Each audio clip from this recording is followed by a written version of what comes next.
आज मैं आपको बताने जा रही हूँ मॉर्फोलॉजिकल इवोल्यूशन क्या होता है, जिसको हम लोग ऑर्गेनोलेप्टिक इवोल्यूशन भी बोलते हैं। ये जो इवोल्यूशन है, ये इवोल्यूशन पैरामीटर हम लोग on the basis of morphology और ऑर्गेनोलेप्टिक इवोल्यूशन या ऑर्गेनोलेप्टिक प्रॉपर्टी के बेस पर हम लोग करते हैं। तो मॉर्फोलॉजिकल इवोल्यूशन में हम लोग क्या चेक करते हैं? कलर, किसी भी ड्रग का ऑर्डर, टेस्ट, साइज, शेप या फिर उसके एक्स्ट्रा स्पेशल फीचर्स जैसे कि टच और टेक्सचर, मतलब टच करने पे वो कैसा दिखता है और उसका ऊपर का टेक्सचर कैसा है।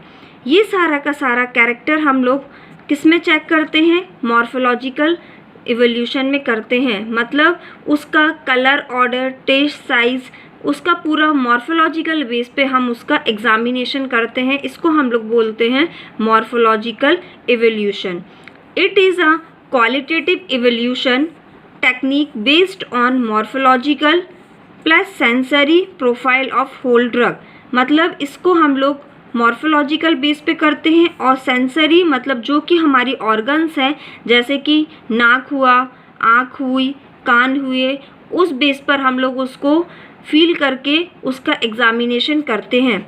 लाइक ऑर्गेनोलेप्टिक इवोल्यूशन में वही चीज़ आती है on the basis of organs, जो कि अभी मैं आपको बताई हूँ कि ऑर्गन की बेस पे हम लोग ड्रग का एग्जामिनेशन करते हैं। और मॉर्फोलॉजिकल बेस में क्या करते हैं? उसका फॉर्म, मतलब उसको देख के उसका colour, order, size, shape, touch करने पे उसके एक्स्ट्रा फीचर्स के बारे में जो एग्जामिनेशन होता है वो मॉर्फोलॉजिकल इवोल्यूशन में आता है। लाइक जैसे कि एग्जाम्पल कुछ बता रही हूँ, जो कि फ्रैक्चर सरफेस, मतलब जो कि सरफेस होती है किसी भी ड्रग की, वो किस तरीके से होती है। जैसे सिनकोना, क्विरिल, कैस्केरा, ये सारी की सारी जो फ्रैक्चर सरफेसेस होती है, ये जितनी भी बार्क्स होती हैं ट्री की, उन सब में ये आता है। Next is aromatic order. जितने भी एरोमेटिक ऑर्डर मतलब जो भी स्मेलिंग कंटेनिंग चीज़ें हैं, ड्रग्स हैं, वो सारी एरोमेटिक उसमें आती हैं। तो एरोमेटिक वाले कौन से फ्रूट्स होते हैं? अम्बेलिफेरस फ्रूट्स। जितने भी अम्बेलिफेरस फ्रूट्स हैं उन सब का ऑर्डर जो होता है वो एरोमेटिक होता है।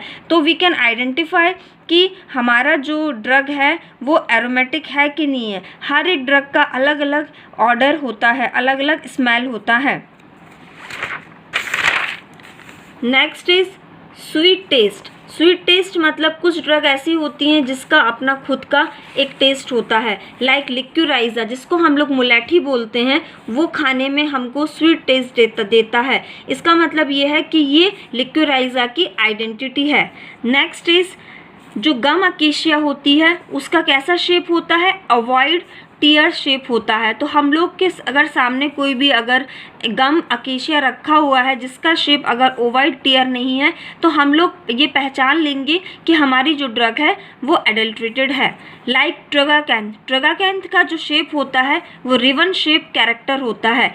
तो ये पर्टिकुलर ट्रगाकैंथ का आइडेंटिटी है। इसके बेस पे हम लोग आइडेंटिफाई कर सकते हैं देख के कि हमारी ड्रग एडल्ट्रेटेड है कि नहीं है। Next is nux vomica drug. जो नक्स वोमिका ड्रग होती है उसकी जो सीड होती है वो डिस्क शेप लाइक स्ट्रक्चर होती है। तो अगर हमारे सामने नक्स वोमिका की सीड है तो उसका शेप अगर डिस्क लाइक स्ट्रक्चर नहीं है तो हम लोग ये समझते हैं कि उसमें एडल्ट्रेशन किया गया है। Next is aconite. जो एकोनाइट ड्रग होती है उसका कोनिकल शेप होता है। तो on the basis of their shape we can identify our drug is adulterated और not. Next is quill shape of cinchona. जो सिनकोना होता है उसका शेप जो होता है वो क्विल घुमावदार फॉर्म में होता है। ये सारे के सारे जो parameters we can discuss here, ये सारे के सारे एक आइडेंटिटी है ये जानने के लिए कि हमारी ड्रग एडल्ट्रेटेड है कि नहीं है। ये हम लोग on the basis of morphological और ऑर्गेनोलेप्टिक प्रॉपर्टी के बेस पे हम लोग ये पहचान सकते हैं कि हमारी ड्रग एडल्ट्रेटेड है कि नहीं है। लेकिन सम रीजंस की वजह से अगर हम लोग क्रूड ड्रग को ओवर ड्राइंग कर दें या फिर उसका कुछ ब्रेकडाउन कैरेक्टर डिस्टर्ब हो जाए, अगर वो डिस्ट्रॉय हो जाते हैं, लाइक जैसे वेवी शेप, अगर रोवल्फिया को जो हम लोग चेक करते हैं, वो रोवल्फिया की जो रूट्स होती हैं वो वेवी फॉर्म में रहती हैं। अगर वो डिस्ट्रॉय हो जाए at the time of storage तो हम उसको आइडेंटिफाई नहीं कर सकते। लाइक पंजेंट टेस्ट, जो कैप्सिकम होता है, जो मिर्ची होती है, उसका पंजेंट टेस्ट होता है। तो ड्यू टू फॉलोइंग रीजंस हम लोग इन सबको एग्जामिनेशन नहीं कर सकते। Thank you.